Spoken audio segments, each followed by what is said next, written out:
Pemirsa, apa kabar? Saya Jonathan membawakan Warta Berita PTS tanggal 20 November.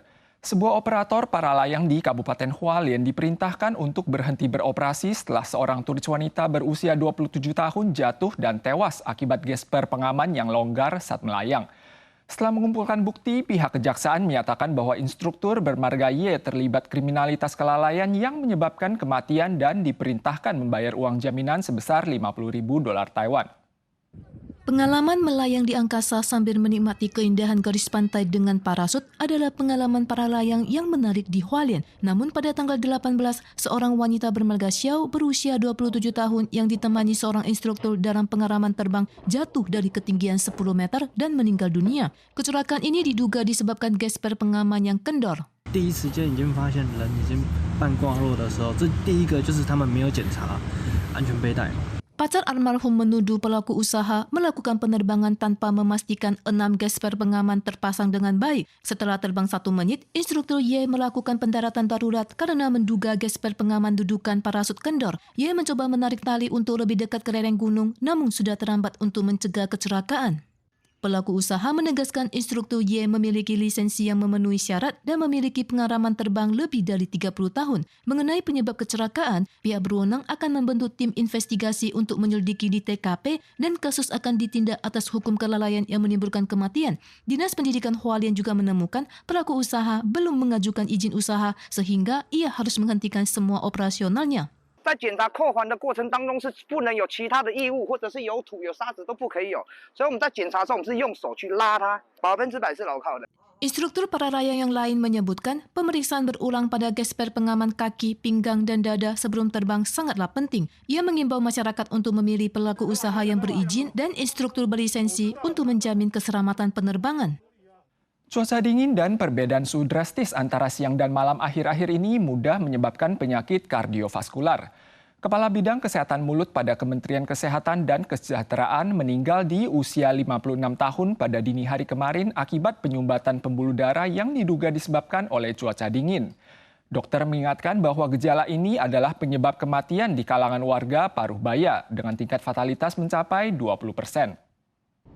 Waspadai kematian mendadak akibat penyakit kardiovaskular di musim dingin. Ketua Bidang Kesehatan Mulut Kementerian Kesehatan dan Kesejahteraan MOHW, Lai Xianghuang, meninggal pada dini hari tanggal 19. Lai diduga mengalami infark miokard atau serangan jantung yang disebabkan cuaca dingin dan meninggal pada usia 56 tahun meski telah dilarikan ke rumah sakit. Badan Cuaca Pusat CWA menyatakan suhu di seluruh Taiwan rendah akibat pengaruh hadirnya massa udara dingin. Suhu terendah di dataran adalah 8 derajat Celcius ditemukan pukul 6 dini hari tanggal 19 di Emei, Hsinchu. Namun mulai hari ini, udara dingin akan melemah dan suhu kembali menghangat. Dokter mengingatkan perbedaan suhu pagi dan siang yang tinggi baru-baru ini sering menyebabkan kambuhnya penyakit kardiovaskular, terutama kematian yang disebabkan infark miokard untuk kalangan Paruh Baya telah mencapai 20%. 因为温差的影响会造成我们的自律神经过度的兴奋，然后让血压升高、心跳变快。这时候呢，就容易产生所谓的意外事件，就是容易产生斑块破裂之后产生血栓而堵住我们的血管。 Dokter juga mengimbau 6 orang yang mudah mengalami infark miokard antara lain kaum tensi tinggi, kolesterol tinggi, diabetes, keluarga penderita, memiliki kebiasaan merokok dan stres harus melakukan pemeriksaan berkala, minum obat, berhenti merokok, kontrol berat badan, dan kembangkan kebiasaan berolahraga. Selain itu, juga harus segera berobat jika merasakan nyeri dada parah yang disertai keringat dingin. Seiring cuaca dingin, banyak orang yang suka makan syabu-syabu. Biro Kesehatan Kota Taipei mengumumkan hasil uji sampel produk bahan syabu-syabu terbaru yang menunjukkan bahwa banyak sayuran ditemukan mengandung residu pestisida. Sementara itu, pengawet pada bahan yang tidak boleh dilewatkan lainnya yakni tahu, dosisnya juga melebihi standar. Toko Xintian Hotpot di distrik Xinyi, Kota Taipei diperiksa oleh Biro Kesehatan dan menemukan bahwa tahu di toko tersebut mengandung bahan pengawet asam benzoat berlebihan, maka didenda 30.000 dolar Taiwan. Biro Kesehatan Kota Taipei mengumumkan hasil pemeriksaan acak terbaru terhadap produk bahan syabu-syabu. 10 dari 55 produk yang diuji tidak memenuhi syarat. Selain tahu, sayur pakcoy beberapa toko syabu-syabu juga ditemukan memiliki residu pestisida. Demikian juga dengan daun bawang dan bubuk kacang tanah yang juga ditemukan mengandung zat aflatoksin berlebihan. Tanggal 19, pasukan bela diri darat Jepang melakukan simulasi amfibi di Pulau Tokunoshima yang berada di bawah prefektur Kagoshima dan terletak di perbatasan Laut Tiongkok Timur dalam rangka latihan merebut kembali kepulauan setempat. Latihan selama 11 hari tersebut menunjukkan bahwa Jepang juga khawatir pulau ini beresiko tinggi untuk diserang Tiongkok. Anggota pasukan bela diri Jepang mengendarai kendaraan serbu amfibi dan menyerang dari 2 kapal ATD yang berlabuh di pantai dan bergegas ke pantai Tokunoshima di wilayah barat daya. Seiring ketegangan antara Jepang dan Tiongkok, Rusia dan Korea Utara meningkat, pasukan bela diri Jepang melakukan latihan selama 11 hari dengan misi di Tokunoshima yang berada di perbatasan Laut Tiongkok Timur sebagai lokasi akhir latihan. Pada Desember tahun lalu, PM Jepang mengumumkan rencana infrastruktur militer terbesar sejak Perang Dunia Kedua, berjanji untuk menggandakan anggaran pertahanan dalam waktu 5 tahun. Sejak tanggal 14 minggu lalu, sejumlah kapal yang mengangkut pengungsi Rohingya tiba di pesisir pantai Provinsi Aceh selama 3 hari berturut-turut. Sebagian besar dari mereka adalah wanita dan anak-anak.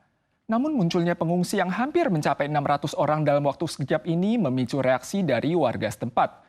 Pihak berwenang Indonesia menyatakan mereka tidak memiliki kewajiban atau kemampuan untuk menerima pengungsi tersebut. Mereka pun kemudian dipulangkan ke atas kapal tanpa arah dan tujuan pasti. Pada tanggal 16, sebuah kapal kayu muncul di perairan Provinsi Aceh, Indonesia, membawa 250 pengungsi Rohingya yang mayoritas terdiri dari perempuan dan anak-anak dari Bangladesh. Mereka tiba di perairan Indonesia setelah 3 minggu berlayar dan ditempatkan di pantai oleh perwakilan desa Indonesia. Beberapa jam setelah dibagikan air dan makanan, mereka diusir untuk kembali ke kapal. Secara kemanusiaan, kami merasa iba. Jadi jalan untuk ini tidak ada sesuatu yang akhirnya bilang, oh 1 hari, oh 1 jam, itu tidak ada.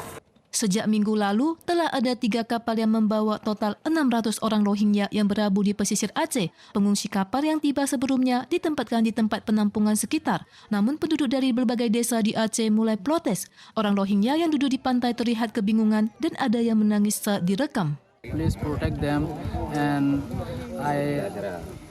I can save my life, but there are so many babies and so many children in the boat. Please protect them. Aceh pernah membantu penempatan orang Rohingya, namun seiring melonjaknya jumlah pengungsi, suara protes dari masyarakat kian meningkat.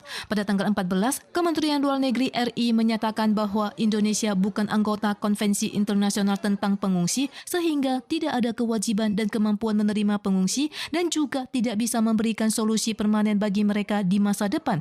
Kemenlu RI juga mengutip bukti yang menunjukkan tempat penampungan telah menjadi saluran penyeludupan manusia yang sebagian besar korbannya adalah perempuan dan anak-anak. Pemirsa sekalian, sekian Warta Berita dari PTS. Kita soal lagi di lain kesempatan. Sampai jumpa.